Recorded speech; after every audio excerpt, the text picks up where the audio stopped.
mdziko lino anadziwika kwambiri ndi zionetsero zimene amatsogolera mu 2018 na 2019 ndipo litalowa boma la Tonse anasankhidwa kukhala Minister of National Unity, koma iwowa anawachotsa ndithu pa undunawu mu 2023. Patatha miyezi 8 pano tawaonanso kuti iyayi ayamba kupezeka pa misonkhano ya chipani cha Alliance for Democracy Aford. Amenewa ndi a Timothy Mtambo amene tikhale tikucheza nawo mpulogalamu yathu ya lero ya Zodiac Exclusive. Ine ndileya Malekano, musatalikire.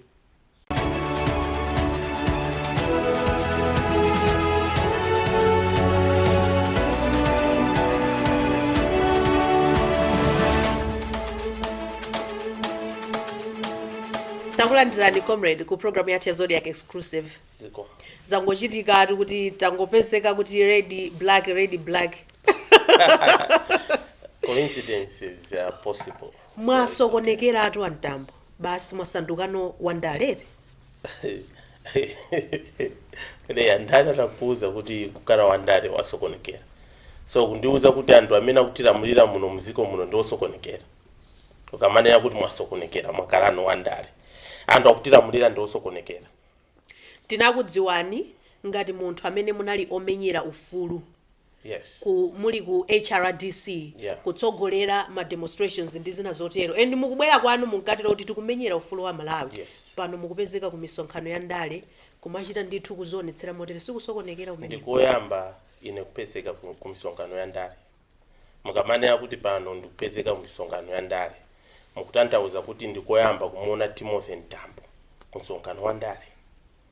Ine 2020 tisanalowe mboma ndinalowa ndale. Musanalowe mboma. Sanalowe mboma because I campaigned.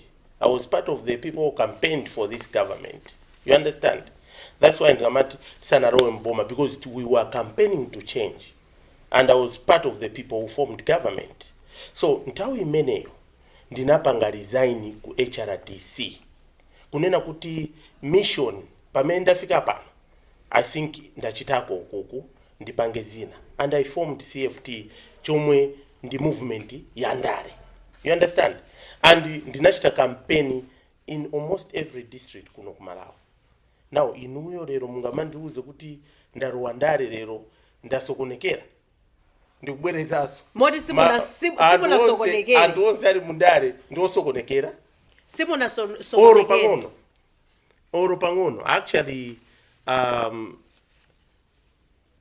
maufuru utakumenyera at different levels. Political rights. In politics, the reason why you set up government is to save the people, to save the rights of the people. Boma ndi udindo utatu. 3 cardinal responsibility: to fulfill human rights, kukwanilisa maufuru; to promote human rights, kupitiliza pasogoro maufuru; and to protect human rights, kuteteza maufuru. That's why government imapangidwa set up. So muntu kapena karowa mboma kuti akufuna atumikire mboma, sikuti warakuisa wasiya maufuru. Kapena muntu akajoina ndale sikuti wasiya maufuru. Only that so pano akugwirisa different platform. So palibe kusokonekera kwina kulikonse. Ine ngati nzika wina aliyense wa Malawi ndi ufulu otengapo gawo pandale, pa chitukuko, pa zachikhalidwe ndi zinthu zosiyana-siyana. Komano tikamakamba za kumenyera ufulu anthu mdziko, timadziwa anthu omenyera ufulu anthu mdziko ngati anthu amene sakhudzidwa kapena satenga mbali pa chipani china chilichonse. Iwo pa Chingerezi nazo kuti they are independent people. Amamenyera ufulu koma alibe chipani china chilichonse, asanavale makaka chipani china chilichonse. They are neutral people, independent people. And how do you define yourself as omenyera ufulu when you are inclined to a certain party? Musamasokoneze to fight for rights and to work in an NGO. Ma NGOs ndamena ndi maramuro onena kuti ukamagwira ntchito ku NGO usavale makaka chipani, usatenge mbali pandale. Koma kumenyera ufulu, even dokotara wa mchipatara atakumenyera ufulu wantu, health rights. there is no qualification imene muntu umatenga kuti uyu azimenyera ufulu. Anthu ena mangokhala ndi advantage kuti akaphunzira human rights. It's maybe technically zimatandiza. Koma kumenyera ufulu, it's a passion imene imachokera mu mtima mwa munthu. It's a calling. So you can fight for rights even iweyo uli kuno ku Zodiac. So I want to correct this. Kuti there is nothing that somebody has abandoned ichi warowera kuko. So ineyo ndine wama ufulu at heart. Ndikamanena kuti anthu akuvutika. Anthu tikuyena ati atandize zinthu zisinte, which means ndikumenyera ufulu. So I just wanted to clarify kuti utakumenyera ufulu as a bishop, utakumenyera ufulu as a reverend, as a sheikh. There is no qualification for human rights. Panopa Timothy Mtambo ndi ndani? Panopa Timothy Mtambo ali ndi zipewa zambirimbiri. Number 1, Timothy Mtambo ndi koro. Andiana. Timothy Mtambo is a husband. Timothy Mtambo ndi womenyera ufulu. Timothy Mtambo ndi wandale. All these hats I wear because ndakuuza nkare kuti to fight for rights, it's passion and conviction imene machokera kuntima kwa muntu. You understand? But ineyo, that's why mu 2020 ndinapanga resign. Ineyo ndinali chairman wa HRDC. Ndinali vice chairman the whole Southern Africa. But I had to resign from those positions. Chifukwa sinafune ku mwendo wina uli uku, mwendo wina uli uku. Chifukwa kuma NGOs sarora muntu kupanga ndale. So I said ukundamalizisa electoral struggle imene timamenya nkondo tamaliza. Zisankho zapangidwa nullified. Now this time around I'm done ndigwireko ntchito. I don't think I committed any crime. I'm a citizen, I can choose. Ndita kuganiza lero kuti andikupita ku England ndikaphunzire za doctor. Ndiyambe kugwira ku sento. Mundu asane wachita betray ziko wasindiranji uku. No. Why should it be only Timothy Mtambo that people should go? Pamene mwabwera apa ndibwerezenso funso titacheza pano 8 months ago. Yes. Ndinakufunsa nifunso ndifuna ndilibwereze. Kuti munagwiritsa ntchito ya Malawi 2018-2019 kuti mukwaniritse zokhumba zanu pandali. Mukutanthauza chani kugwiritsa ntchito ya Malawi?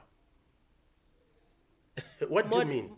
2018 zimene mapanga 2018 kuchita ma demonstrations kutani 2018-2019 munagwiritsa ntchito ya Malawi kuti mukwaniritse zokhumba zanu pandali. Leah, that's not true. And you know tikamba kumazitengera zinthu mwazi bwana ngati mmene anthu ena ndimamva ena tima VN anthu sakugona ena ndi achikulire ni makoro kumatukwana inde kumadabwata ndi anawo akamamvera iziza kuti adadi akutukwana. You know, kutukwana kukana very emotional. Zinthu zoti they're trying to mislead people. Ine ngati nzika nditaona kuti zisankho zaberedwa ndinakurizidwa ndinatengapo gawo kuti chilungamo chioneke. Ani chilungamocho chinaoneka.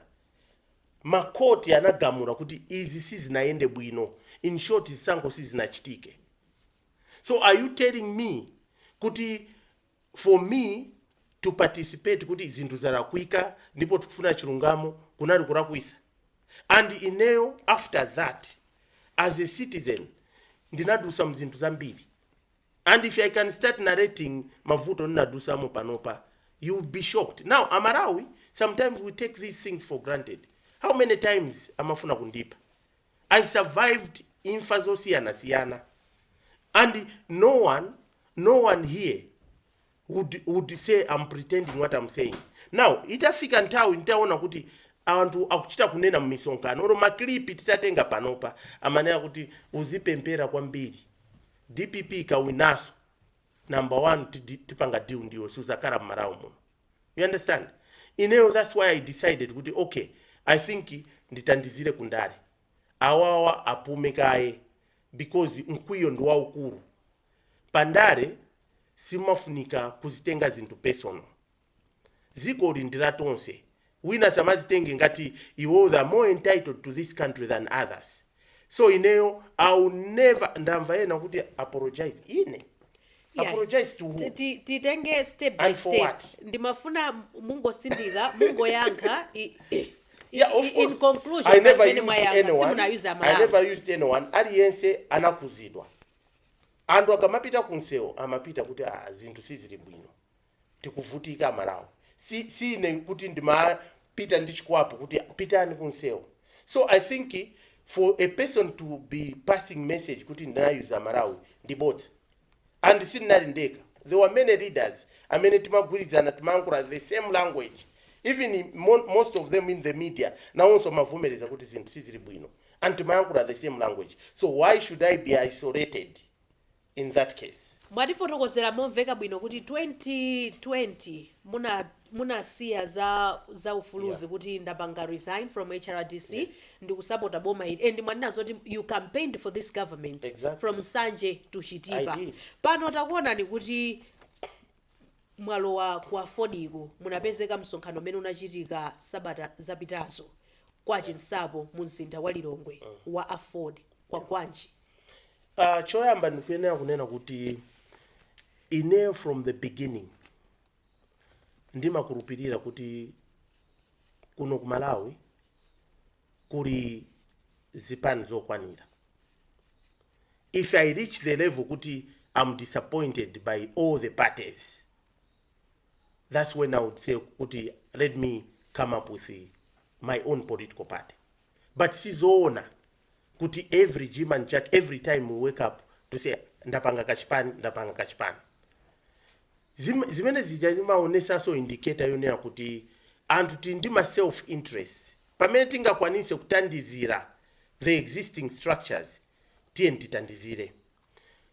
Kuyambira pamayambiriro ineyo sinajoinepo chipani cha ndale.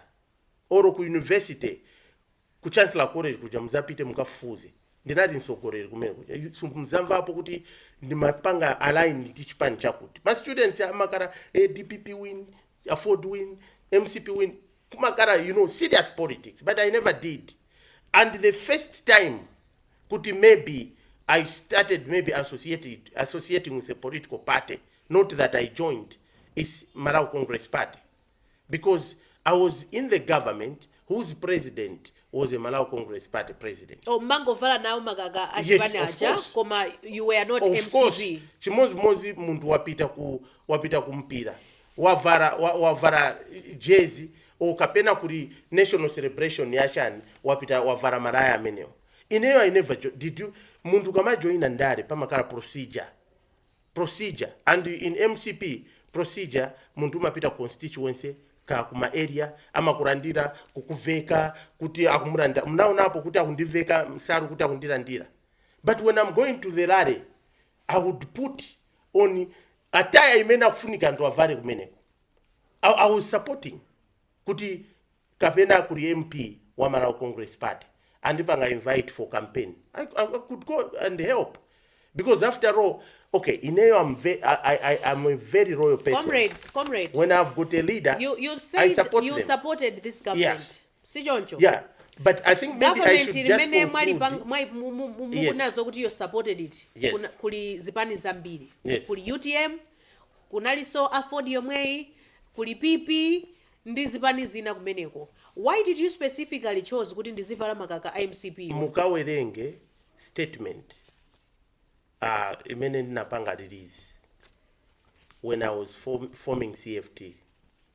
Nanena kuti I've got a lot of faith in the leadership of Lazarus Chakwera, and I don't doubt Joyce Panda and Saulos Christ Chirima, because at that time they all gave us hope. And if you ngati Malawi tonsefe tinakurupirira kuti this is the direction. Now zimene mukunenazo, me, I don't like to cause confusion. The leadership that was ruling this country is Dr. Lazarus Chakwera. I don't need to cause confusion that today I'm supporting you, tomorrow I'm supporting. When you are appointed by a leader, you support his vision. You understand? His vision can be in a political party. His vision can be in this. I wouldn't be telling people to say, when the president requested me, could he help me, Papa? How do I say I can't help you when I'm not committing a crime? If he told me to commit a crime, I would say, no, But he says, my son, help me this, and I know it is not a crime, I'll do it. Now, nimafuna ndinene easy. Kunena kuti participating in a political structure is not a crime. But just participating does not mean that you have joined. You know, there might be sympathizers. The reason why I also sympathized maybe with MCP is its foundation. MCP is a liberation movement. Liberation movement founded by Malawians who were tired in their Samunda. And they decided to say, we have to liberate this country. So because of that, I'm a liberation leader. So I believe in liberating people. Comrade, so if I give a choice, but I'm answering the question to say why maybe you didn't support our, but you supported our. This mean my uncle leader at that time was this. So I was showing royalty to a leader, not blind royalty. That's why I'm clarifying. China so ndichoti foundation ya Spanish ndi liberation. It is a liberation movement yoti achina Otto Nchirwa ndi azinzawo and at least liberate Malawi. I'm a liberation leader. I believe in liberation. That's why when zoipa zikuchitika, I rise to question.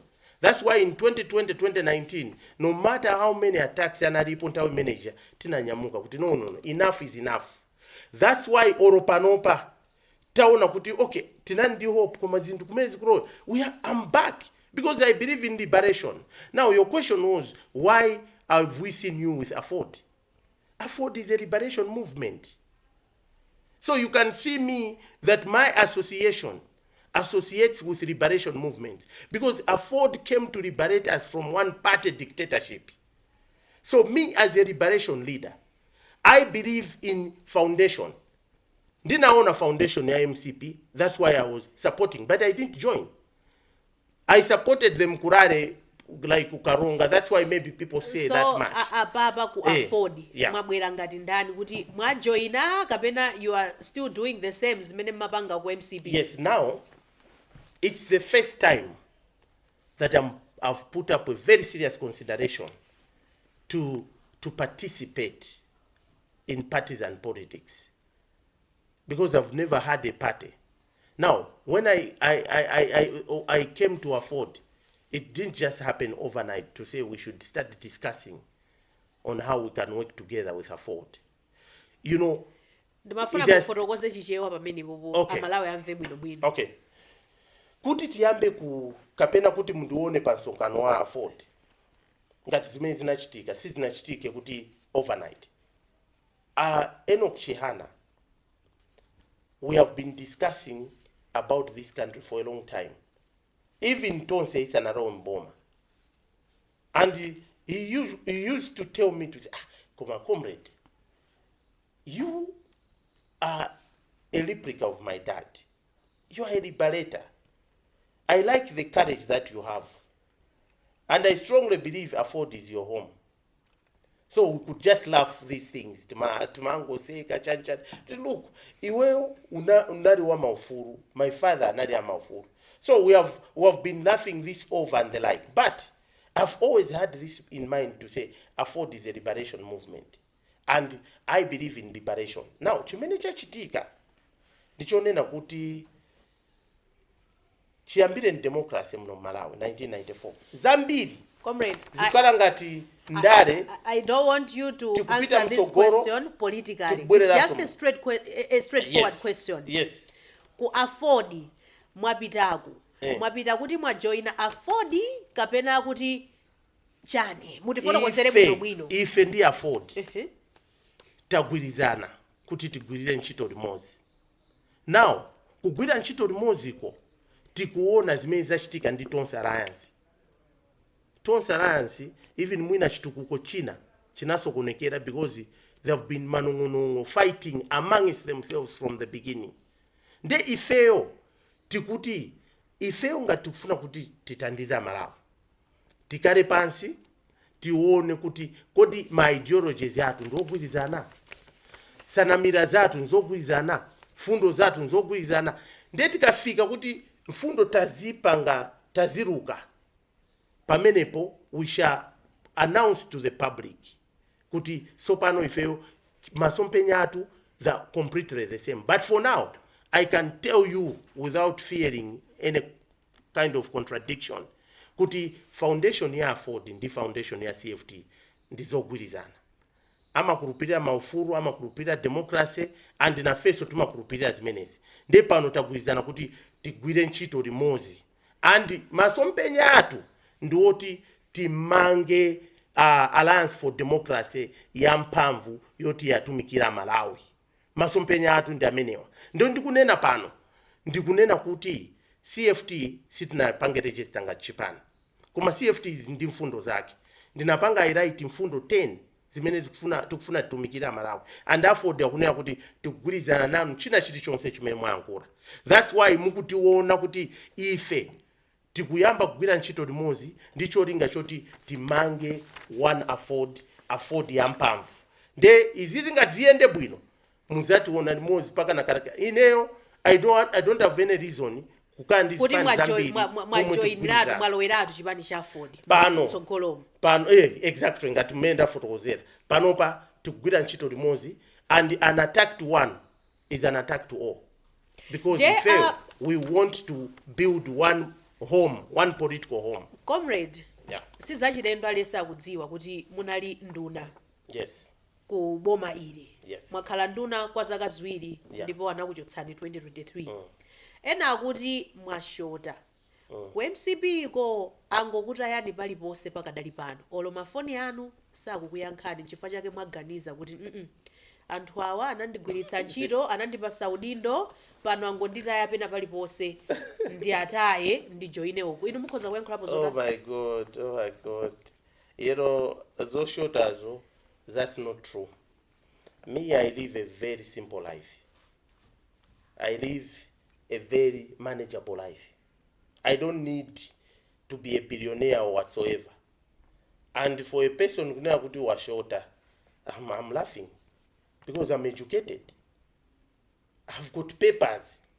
Oti nchito kuna kuli konsendita kufuna ndikurowa.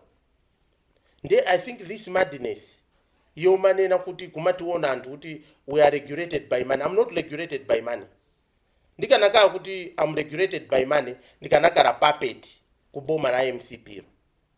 Ndikanaka puppet. There are many people who survive by licking the boots of those in power. So ku Aford ndi MCP imene ili mboma kuli ndalama ndikuti. I thought in due sense argument yoyo ngati ikupereka nzeru, I should have ndikanapanga stick kuboma. So my age and my passion ndikutandiza Malawi. Mupanga bwanji stick kuboma apa tikunena zokuti anthu akuti kubomako akutayani. Anthu akunena kuboma kuti anditayani. Akunena chonchi. You don't know that? I don't know that kuti akunena kuti anditaya. Ngati akunena chonchi, actually it's fine. It's fine. There is no problem. Muafunze kuti what crime did I commit? Because me, I as a citizen, I committed to save and help my country. Ngati akunena kuti anditaya. It's okay. But I have the right to choose where to work. So issue ya ndalama amalawi tisiye kumayuza ka issue ka ndalama kuti apanga zimenezi ndi ndalama. Ineyo ndinali executive director wa Center for Human Rights, chairman wa HRDC. Udindo umenewo unali waukulu kuposa kukhala nduna. And even salary muzia funsa even ali kumabungo kuja kuli anthu ambiri akulanda ndalama zambiri kuposa unduna. Now anthu ataona kuti wakwera mumbendera kuona ngati sopano wafikapo kudya ndalama. Ineyo mmene ndinalowera mboma ndi mmene ndilili pano. No, sinabe china chilichonse. Siti mafuna mutengere mbuyo. Komano pano ndingamba pano. We cannot talk munataya executive director. Tomorrow. Onona pamene munali paja simuliso pomwepo. That's why munalowa kundale simuliso pa minister paja. Ndakuuza kuti leya undivesese. Ineyo I have got a master's in economics, development economics for that matter. I've got papers. Nditafuna ntchito lero ndipeza. And I'm intelligent. sikuti I can even fail an interview, but I've made a choice kuti I need ndaona kuti vuto kwambiri ndikundale, otherwise nditangochoka unduna zikanaka kuso kuti mwina ndinkwiyo pompo ndikanamba kutukwa na boma, but anthu ena amene amapanga zimenezo. Koma ine I've stayed 1 year, munati 8 months, ndasikara 1 year ndi miyezi observing kuona kuti amwina zinthu zisinda. Ine chimene chimanipanga drive layer sindalama, imene chimanipanga drive ndikuona kuti miyoyo ya anthu ikusinda. You understand? I've had job offers azinzanga within the human rights family, even within the past 1 year. They have offered me nchito kunja, comrade, why don't you just come and join this organization? I've said no, because ndikuona kuti kuno kumalawi kuli mavuto ambiri. Tonse we cannot just be running away kuti tichokeko. So I'm here to stay for now because I still think this country can be saved. And working with organizations and political parties like Aford, I still think it's the right thing because Aford brought democracy kuno kumalawi. Whether somebody would choose to say yes or not, but Chakufa Chihana sacrificed to bring multi-party democracy here. And maybe let's ask them to say, kodi inu munabweresa chintuchi chikulowera kuti zonsezi ndizotheka mwanena zokuti you work for the best interest of Malawians. Exactly. Mwaona kuti zonsezi zitheka kwa Aford kumene mwalo wako. And ndikunena pano kunena kuti I can see kuti zinthu zitheka. And what I'm saying, I'm calling upon all Malawians kuti tigwire ntchito limodzi selflessly. And regardless of their political parties, tibwere pamozi. Before you are called to Malawians, titandize ziko. Siku limene mumachititsa msonkhano ku Aford. Yes. Munachulapo atsogolera ngapo. Yes. Munachulapo Bushiri, Chilima, komanso Atupere. With the honorable chair, right honorable chair. Yeah. Tati fotokozere ndi zambiri chifukwa chani munachula anthu amenewo. Okay. Choyamba anthu muziko muno. If I go in the streets, ndikuona kuti people have lost hope. And achinyamata ndiokwiya kuti ndale basi andale, we can't trust them. Koma chimene ndikunena nchonera kuti we cannot lose hope for our country. We can never give up on our country. Now, chinati chisanzo chabe kunena kuti people, we can't lose hope. We still have leaders. And sikuti I mentioned all the leaders. I just gave examples. Kuti kurima leaders, and probably if you noticed, I mentioned Asogoriya Chinyamata. The reason why I was doing that is most of these youthful leaders have not been tested. And they are ndikuzani pano. Wachinyamata kurowa mndale za Malawi to survive is not easy. The day one warowa ndale, palika guruka anthu amene amazitenga kuti ndale za kumalawi kuno nzawo, they will start fighting you to destroy you. Nde ineyo ndapangaso chisankho to support achinyamata azinzanga amene ndikuona kuti ali ndi potential kuti mwina sogolola ziko lino tita kugwira na manja. So if next time you hear me mentioning a completely different list, don't be surprised because so, I believe in acknowledging the young leaders. Kuti akhoza kutukula dziko lino, chiyembekezo chilipo, achilima, Atupere muluzi, komanso Abushiri, muchita nawo mgwirizano. And the list sinnamalizise. There are many more. Maina and ena ku diaspora oti very capable. Chimene ndikunena za muchita nawo mgwirizano. Mwachulapo Abushiri. Munayamba mwakambirana nawo kapena nayamba za mponi kuti afuna ajoine za ndale. Never. Chifukwa chani munachula? In fact, ndachula Bushiri because ndikuona kuti mwayiwo muli masompenya. Mwayiwo muli usogoleri. And so akuonesa kuti ziko lya malikonda. He is able to mobilize my resources yawo kugawa chimanga kutandiza anthu amene akuvutika. And you are able to see kuti akupanga ma projects akuru omwe akuonesa kuti if this can be replicated at a higher level mwina zita kutandiza.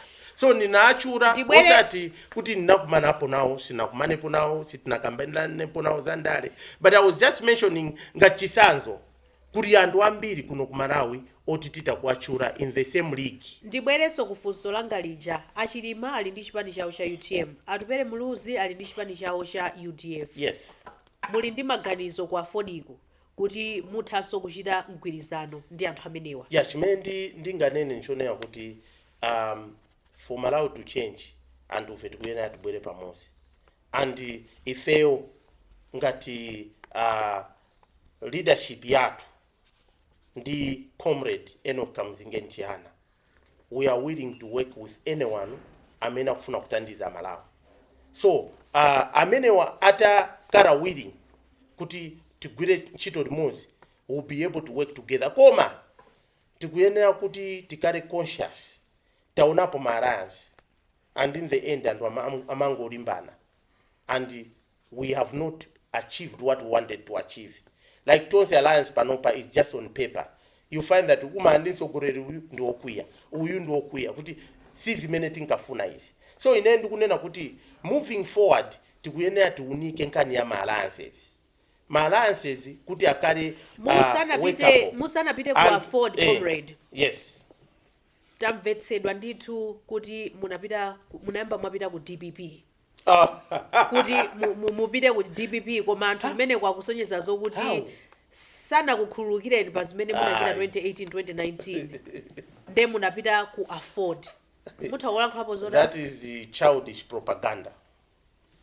Childish propaganda. Zitachitika kuti muchite mgwirizano ku Aford ndi DPP, inu mukhoza kugwirizana nazo? Chimene ndinganene nchonera kuti that's why number kupanga define migwirizano.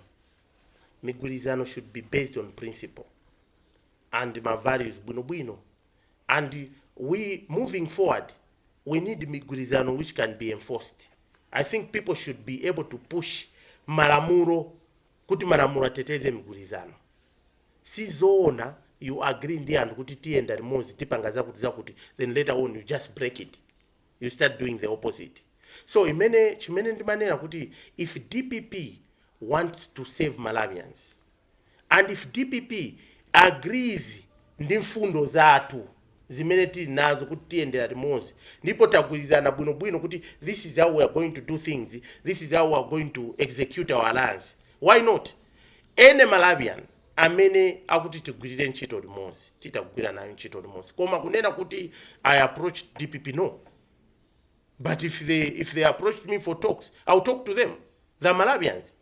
Ineyo, I have no enmity with anyone. And you'll be willing to work with them? Leah, I've already explained. Kuti mfundo zawo zikagwirizana ndi mfundo zathu. And iwo ngati apanga repent. Because let's not forget what DPP did to Malawi. If they are saying kuti they are a changed infrastructure with a new leadership, kuti akufuna kuti apange zinthu zabwino, why not? We can work with anyone.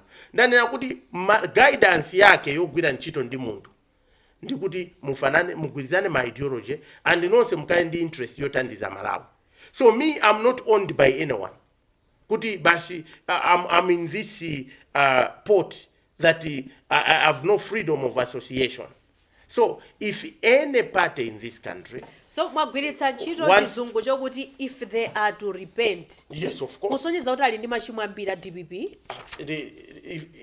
we need them to change. Inuyo mukukira pano. Ndafunsa kuti kusonyeza kuti a DPP ali ndi machimo ambiri zinalakwika during their leadership.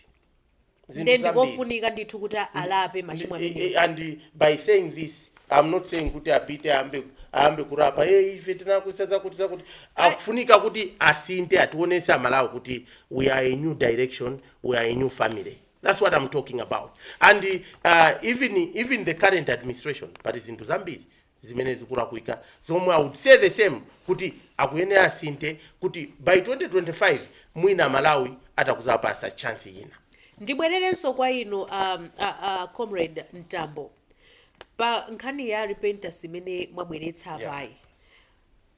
Mukumamva komanso mukumaona munatchulapo mu interview yathu kuti Amalawi akufuna kuti mupepese nanunso mupange repent. Sanene njeno kuti Amalawi pali Amalawi ena.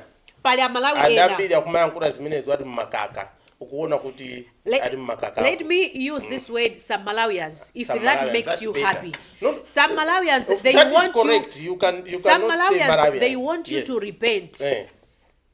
Pazimene munachita 2018 2019 ngakhale mwakana kuti simunagwiritse ntchito ali samapanga yekha. Would you repent? I wouldn't. Actually, what I did 2018 2019 to fight for electoral justice, I'm so proud of it, and I'll always be proud. And audience amene anatengapo mbali akuyenera kukhala proud kuti he's a good citizen. Ndipo oropano ndifunseso muchishewa Malawi amve amalawi ena kunjaku amakuonani ino Mtambo kuti munagwiritsa ntchito 2018 2019 pochita mademo kuti inu mukhale pampando onona kapena kuti mukwaniritse zofuna zanu pandale, ndipo lero amalawi enawo akufuna mutawapepetsa pa zimene munachita 2018 2019 kwa Malawi. Ndizimene ndikunena lero ndanena kale kuti sinnagwiritse munthu wina aliyense. Number 1, ndanena kale kunena kuti sindipepesa wina aliyense for doing good. Zisankho zaberedwa mwapita kuti tikuchita demand chilungamo muziti wina kugwirizana zisankho, so tizinaya kuti zisankho zikaberedwa tizingoziyang'ana. Then ndifuna ndisindike pano oro panopa wina ataganiza kuti abere zisankho, enafe will not give up. Zisankho sizikuyenera kuberedwa. Nde amalawi onse amene anatengapo gawo nthawi imeneyo, they should be proud kuti they participated on a just cause. No one used anyone. And ineyo titagwira ntchito limodzi ku HRDC ndinapanga resign ku HRDC, ndinasiya zisogoleri kuti pitirizani ntchito nanenso ndikanakaa kuti ndine maybe betrayer, ndikanadikira kuti awarowe mboma kaye ndi anditore ku HRDC kuti ndiso munthu ku HRDC. But I resigned when no one was in government. So kwa ino mulibe uchimo wina uliwonse ndipo simukuyenekanso kupepesa kwa Malawi. Ndikuyenera kunena kuti apapa ndiyankhule mwamvemvemve kunena kuti there is no man who is perfect, and I can't say ndilibe uchimo. There are many ways maybe somebody might have been hurt. Might have been hurt by maybe my actions as a person. You understand? And if somebody is genuinely hurt in a certain way, let them forgive me in a certain not what I did. On that I will not apologize, because I did a good job by defending electoral justice. And ambiri they extend their blame mamanena kuti unaika boma lindiweyo leya zona nchilungamo chimenechi ine naikapo boma mboma limene, because ineyo pa ballot panalibe kuona uchimo uli wonse ndipo simukuona chifukwa chopepetsera Malawi. Iweyo player utakupepesa for fighting for justice. Pamsonkhano wa Aford, can you apologize for fighting for justice? Pamsonkhano wa Aford, na undiyanke kaye nditenge zimene munanena direct undiyanke pamsonkhano wa kaye Aford zimenezo ndikirani kaye timalizise imene chifukwa mfundo imavuta kwambiri ndi imene. Iweyo, would you apologize for fighting for justice? Comrade, zimene munalankhula pamsonkhano. No, I want us to come to this based on what you said. Pamsonkhano wa Aford. Go ahead. Pamsonkhano wa Aford mukulankhula kwanu munalankhula kuti tinachotsa boma la DPP ndipo pano tichotsa boma ili. Izi simunalankhule comrade? No, in fact that one ndinalankhula, because ngati ngunena kuti kuchosa tinachosa ngati amalawi. So why are you saying why are you trying to say kuti boma ilili silinalowetsetsa ndineyo? It's not me. Amalawi analowesa boma. Amalawi anachosa boma la DPP kulowesa boma la Tonse. You understand? And ineyo ngati one of the citizens, I was part of the project. So ndikufuna ndisindike pano ndinene momveka bwino ine nkhope yanga panalibe pa ballot. Anthu amavota achakwera apita mtalika ndiye nawo. Mnaonapo Timothy Mtambo. But you confessed kuti munachotsa boma la DPP. No, ndikunena kuti tinachosa ngati amalawi. Tinachotsa boma la DPP. Tinachosa ngati amalawi titaona kuti zinthu sizinaende bwino. Tinagwirizana tinachosa collectively. Kumapeto kumunayankhula zokuti tilichotsaso boma ili. How do you intend kulichotsa boma ili? Mulichotsa motani? When you are saying you know chimene anayikira 5 years 5 years ndi nthawi yoti anthu apange assess government and make decision. So ngati mmene status quo zinthu zilili pano, ngati zinthu zipitirize kuyenda mmene zikuyendera pano, definitely for sure this government will go.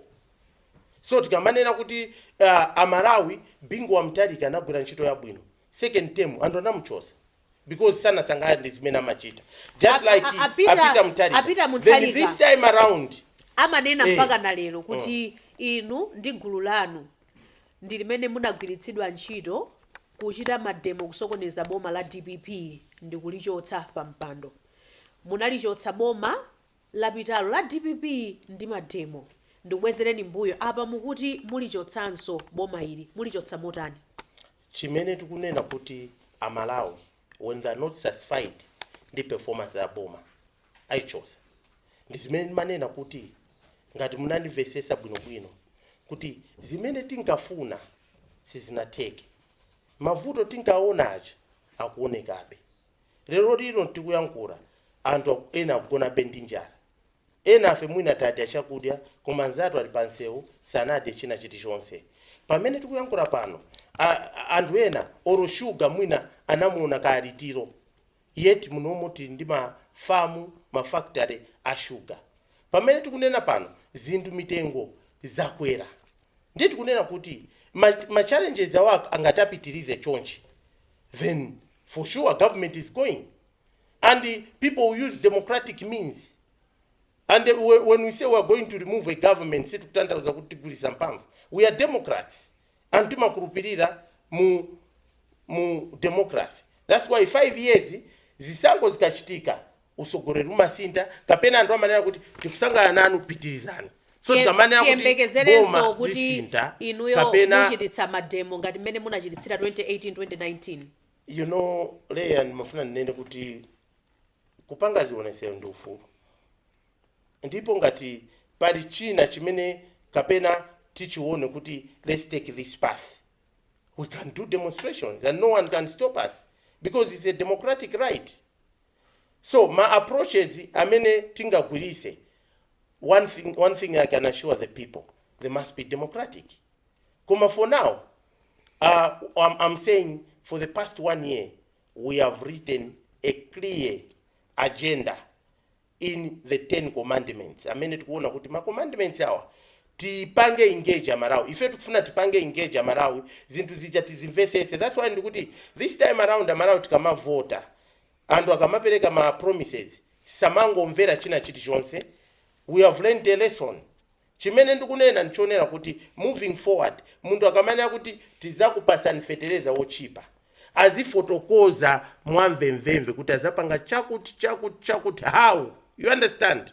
So ndikuwapempa Malawi kuti let's not give up on our country. Koma campaign ikayamba iyi aliyense akamanena kuti tizapanga zakuti azifotokoza kuti azapanga bwanji so that mukamavota mukale ndi hope kuti izizi zatheka. So ife ngati CFT ndi Aford tiyendera ma school osiyana tipanga marare osiyana kuyamba kugulisa mfundo zija kuti anthu azimvesese kuti tizapanga bwanji kamanena fertilizer azachipa how, tikamanya kuti zinchito achinyamata zizipezeka how. That's why tikunena kuti we need akulonjezani udindo wina wonse kwa Aford.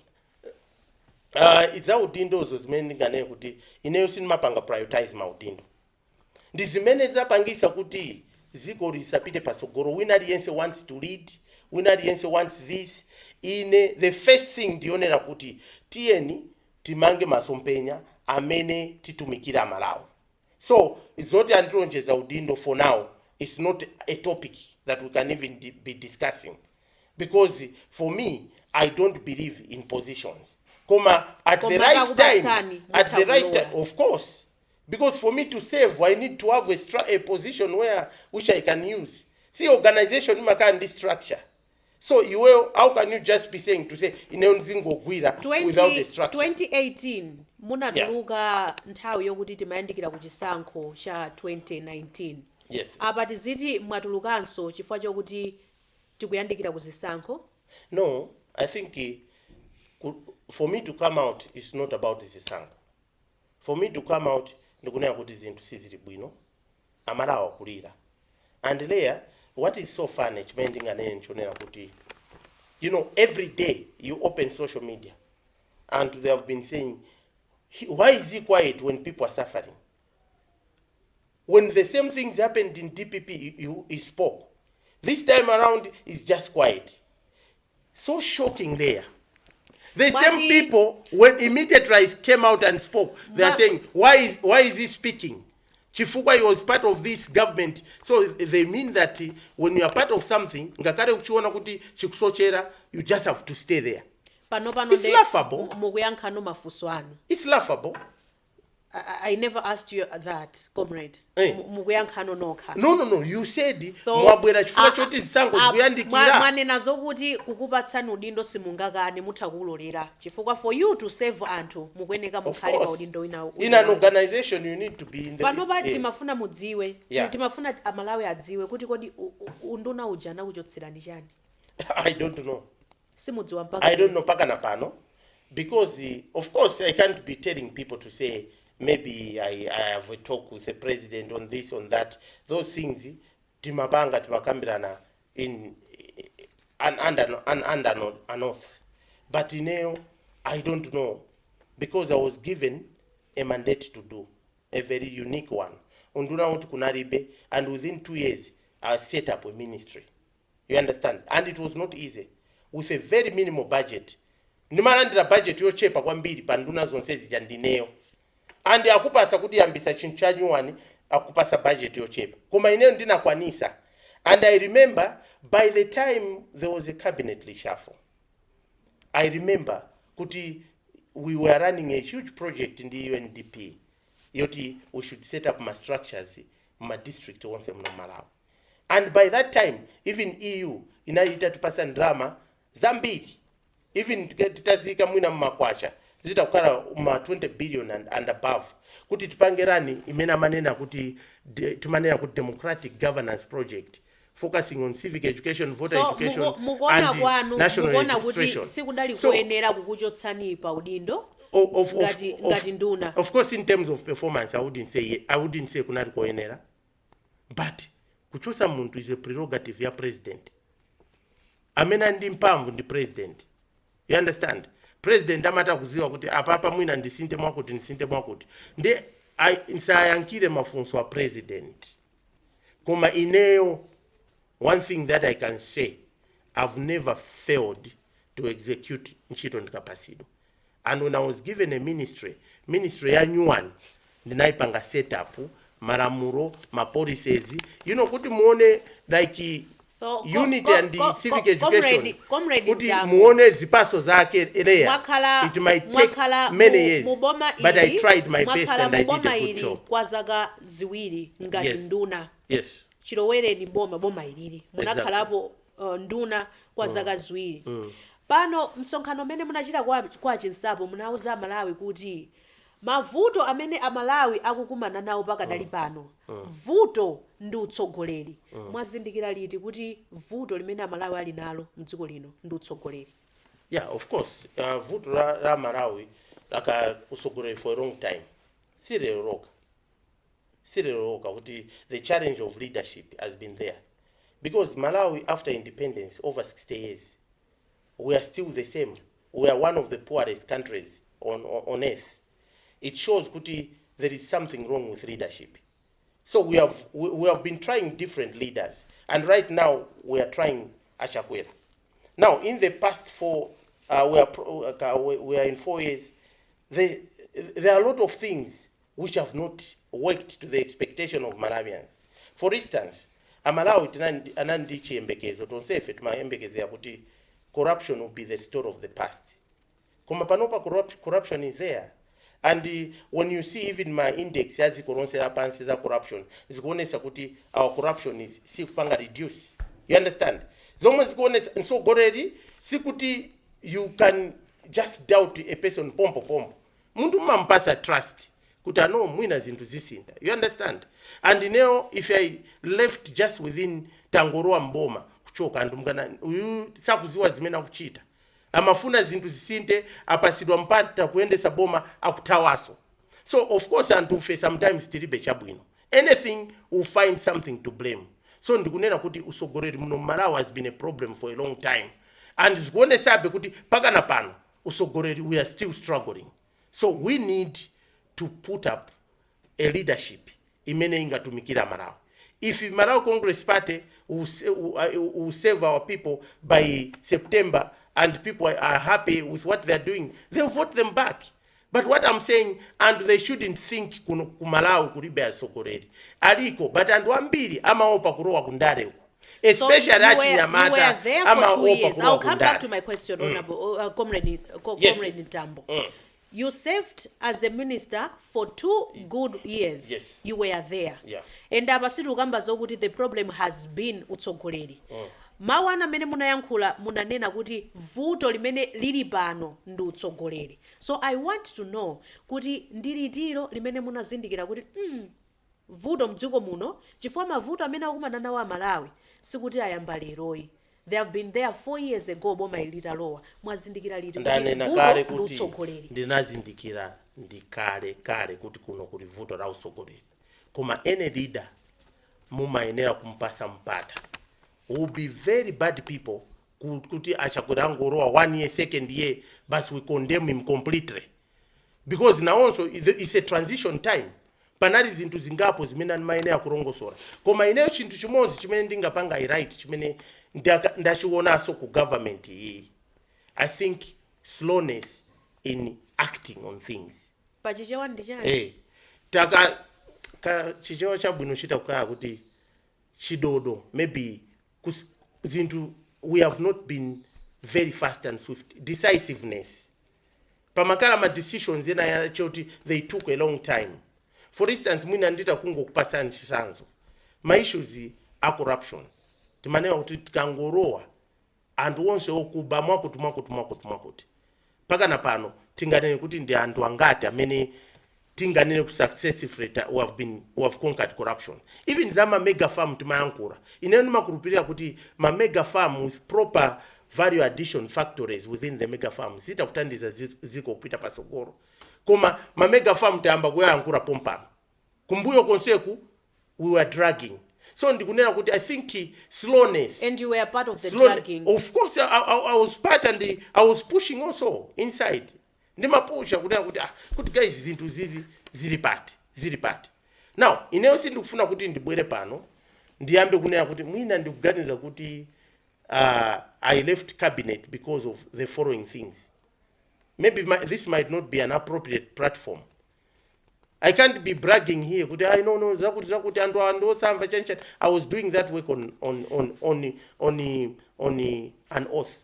So what I'm saying, mavuto amene mukwakamba pakadali pano comrade Amalawi amene akumana nawo anayamba kukumana nawo ndibwereze nsofuso 4 years ago. Boma la Tonse litangolowa chaka chitangotha Malawi anayamba kulira zinthu kukwera, sugar, chimanga, fertilizer kukwera 4 years ago. Why are you coming out now ndikuvomereza kuti Amalawi ali mavuto? Zinthu zakazikwera slowly. Sekuti zinthu zangofika pakuti. And we have got and what they are assigned to run the economy, kurongosora economy. And alipo they have been working hard. Now zinthu zimafika parevu ponena kuti apapa zikuonesa ngati hope. Koma kuzapeza kuti zinthu completely direction siyo kuoneka. Should you not come out ndikupanga question just because you are part of something? Iwe unani ndi china chache uli mushipi. Mukuyenda shipi, mukuyenda hati kurowera ku America. Iwe waona kuti koma ku America tamba kurowera kura kuikanga tukubwerera mbuyo. Can't you raise your voice? Kunena kuti no guys, nandi chiyembekezo kuti kapena kumene tikurowera ndi ku America. Koma papa no. It's no more America. Is it a crime to criticize? Aripo angapo oti they have been part of Tonse Alliance. For instance, you have Wakamusi Wambo. He was part of Tonse Alliance. Now also recently he criticized. Why are the people not questioning Kamusi Wambo? Because he was part of Tonse Alliance. The government, my presidents, amena napanga Tonse Alliance. Why are the people not criticizing Enoch Kamzingen Chihana, Aford president? He was part of that. You have seen President Banda na also Pangaso Misongano, another part of Tonse Alliance. But people are not questioning them. Why only me? How special am I? And there have been activists Mumbiri yaziko ra Malawi. Oti they were in activism, they went to politics. They were never blamed. Achina Otto Nchirwa, Kanyama Chiumi, Achina Dunduzu Chisiza, onse ajana ambangat ma activists. When government came, they formed part of government. They didn't say you have betrayed us. Why only Timothy Mtambo, you saying he has betrayed you? And when they came during cabinet crisis, people didn't say, mwakaramo 4 years, mubomari, mwamba kususiranji panopa. But why should it be Timothy Mtambo only? Ineo ndi ufurunga tuwinari yense pamenda ona kuti zintu sizi kuyenda to question. So you clearly know kuti Malawi pano alina numafuso komanso anataya nanu chikhulupiriro. No, I don't. How do you intend panopa kuti Malawi ena amene akuona zokuti munadyetsa mwala I love that Malawi ena. It's very important. Pakadali pano mukuwembekezera kuti mubweretsa bwanji chikhulupiriro Amalawi amene aja kuti akukhulupirenso pakadali pano zimene mukuchita kuti you are doing it for the interest of Malawians, not yourself. Choyamba, that question should be also asked on everyone. And how it should apply to Chihana, it should apply to Kamuswambo, it should apply to everyone. I want you to respond to this question. Kuti mwaika njira zotani kuti Amalawi kujaku akukhulupirensoni. Leah, I was answering. The same question applies to everyone, not only me. Number one. Number but now two, it is your time. That's why. I wanted to highlight that. Because let's not create that impression to say it's only me that needs to justify myself. Number two,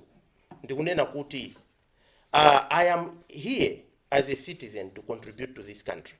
I shall be judged by what I bring on the table.